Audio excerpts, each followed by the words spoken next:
Imagine un instant, tu es au milieu d'un chaos total. Tout autour de toi s'effondre.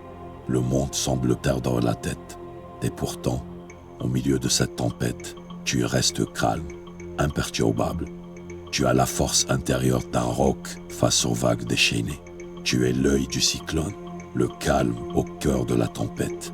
C'est ça le stoïcisme, une philosophie millénaire qui a guidé des empereurs et des penseurs et qui aujourd'hui peut révolutionner ta vie. Aujourd'hui, on plonge dans les profondeurs du stoïcisme pour découvrir des outils concrets et puissants qui vont transformer ta façon de vivre, de penser et d'agir. Tout d'abord, qu'est-ce que le stoïcisme? Ce n'est pas juste une philosophie de vieux bouquins poussiéreux. C'est un art de vivre, une manière de naviguer dans le chaos de l'existence avec grâce et force. C'est une boussole intérieure qui te guide à travers les tempêtes de ta vie. Né dans la Grèce antique il y a plus de 2000 ans, le stoïcisme a été adopté par des figures légendaires. L'empereur romain Marc Aurèle qui dirigeait un empire tout en écrivant ses méditations. Épictète, réduit en esclavage, devenu l'un des plus grands philosophes de son temps. Sénèque, le penseur, dramaturge et conseiller de l'empereur Néron. Mais pourquoi ça nous intéresse aujourd'hui, à l'ère des smartphones et de l'intelligence artificielle? Parce que le stoïcisme offre des réponses à des questions éternelles, des questions que chacun d'entre nous se pose. Comment trouver le bonheur dans un monde chaotique? Comment gérer l'adversité, les échecs et les déceptions? Comment vivre une vie qui a du sens, une vie dont on peut être fier? Au cœur du stoïcisme, il y a cette idée révolutionnaire. Concentre-toi uniquement sur ce que tu peux contrôler. C'est simple, mais c'est puissant. Épictète disait « Certaines choses dépendent de nous, d'autres non. » Réfléchis-y un instant. Combien de fois as-tu stressé pour des choses que tu ne pouvais pas changer? Tu as été viré de ton travail, tu ne peux pas contrôler la décision de ton patron, mais tu peux contrôler ta réaction. Tu peux contrôler les actions que tu vas prendre pour rebondir et pour trouver un meilleur job. Ta copine t'a quitté, tu ne peux pas la forcer à revenir, mais tu peux travailler sur toi-même pour tes futures relations. La route est bloquée et tu vas être en retard. Tu ne peux pas faire bouger les voitures par la force de ta volonté, mais tu peux choisir comment tu vas utiliser ce temps. Stress et colère, ou calme et réflexion. Imagine la liberté que ça apporte. Plus besoin de stresser pour des choses hors de ton contrôle. Tu concentres toute ton énergie sur ce que tu peux vraiment influencer. C'est comme ça que les stoïciens trouvent la paix intérieure. Pas en contrôlant le monde, mais en maîtrisant leurs réactions face au monde. Les stoïciens ont une autre idée révolutionnaire. Accepte la réalité telle qu'elle est, pas telle que tu voudrais qu'elle soit. Attention, cela ne veut pas dire être passif ou se résigner. Ça veut dire voir les choses clairement, sans le filtre de tes désirs ou de tes peurs.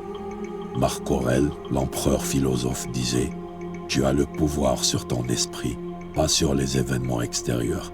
Réalise cela et tu trouveras la force. » C'est difficile mais tellement libérateur. Quand tu acceptes la réalité, tu arrêtes de gaspiller ton énergie à te battre contre des moulins en vent.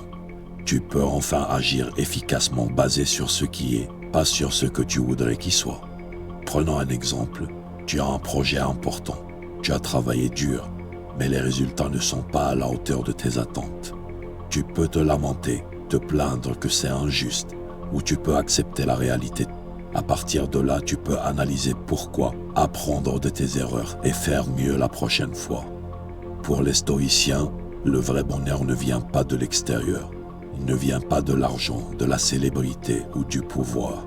Il vient de l'intérieur, de la pratique de la vertu. La vertu pour eux, c'est vivre en accord avec la raison et la nature. C'est cultiver 4 qualités essentielles. La sagesse, donc la capacité à naviguer dans des situations complexes. La justice, traiter les autres avec équité et respect. Le courage, faire ce qui est juste même quand c'est difficile. La tempérance, par l'autodiscipline et le contrôle de soi. Sénèque, le grand penseur stoïcien, disait « Le bonheur de votre vie dépend de la qualité de vos pensées. » C'est révolutionnaire. Ça veut dire que ton bonheur ne dépend pas de ce qui t'arrive, mais de comment tu choisis de penser et d'agir.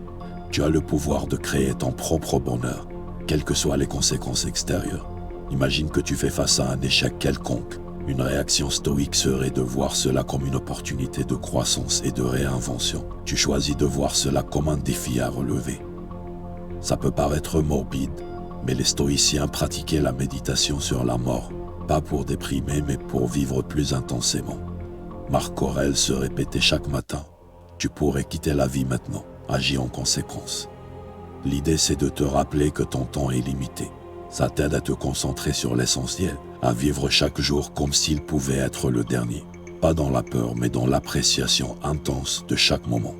Imagine comment ta vie changerait si tu vivais vraiment avec cette conscience. Est-ce que tu perdrais autant de temps sur des choses futiles?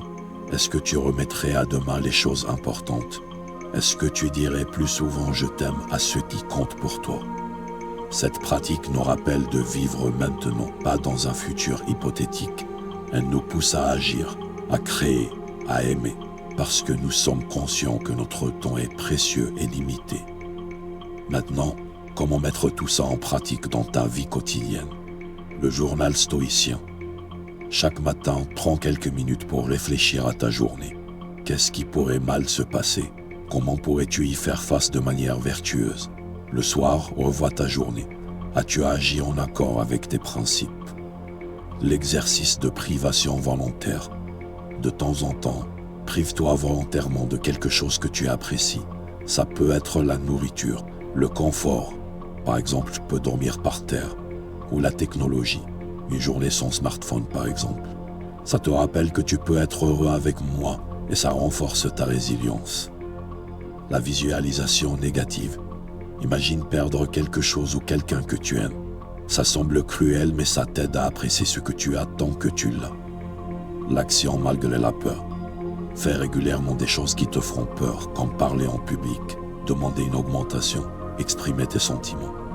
Le courage se renforce avec la pratique. Le stoïcisme n'est pas juste une philosophie antique, c'est un outil puissant pour naviguer dans le monde moderne, plus pertinent que jamais.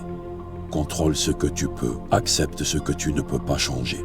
Cultive la vertu, vis chaque jour pleinement, conscient de ta mortalité. Ces principes peuvent transformer ta vie, ils peuvent t'apporter la paix intérieure au milieu du chaos, la force face à l'adversité et le sens dans un monde qui semble parfois absurde. Alors es-tu prêt à devenir un stoïcien moderne, à appliquer ces principes millénaires pour une meilleure vie? Si cette vidéo t'a fait réfléchir, like, partage et abonne-toi à ma chaîne YouTube. Active les notifications pour ne pas manquer mes vidéos et surtout, mets ces principes en pratique parce que comme disait Épictète, ne te contente pas de parler de ce que doit être un homme bon, sois-le. Ensemble, nous allons opérer dans l'ombre pour briller dans la lumière.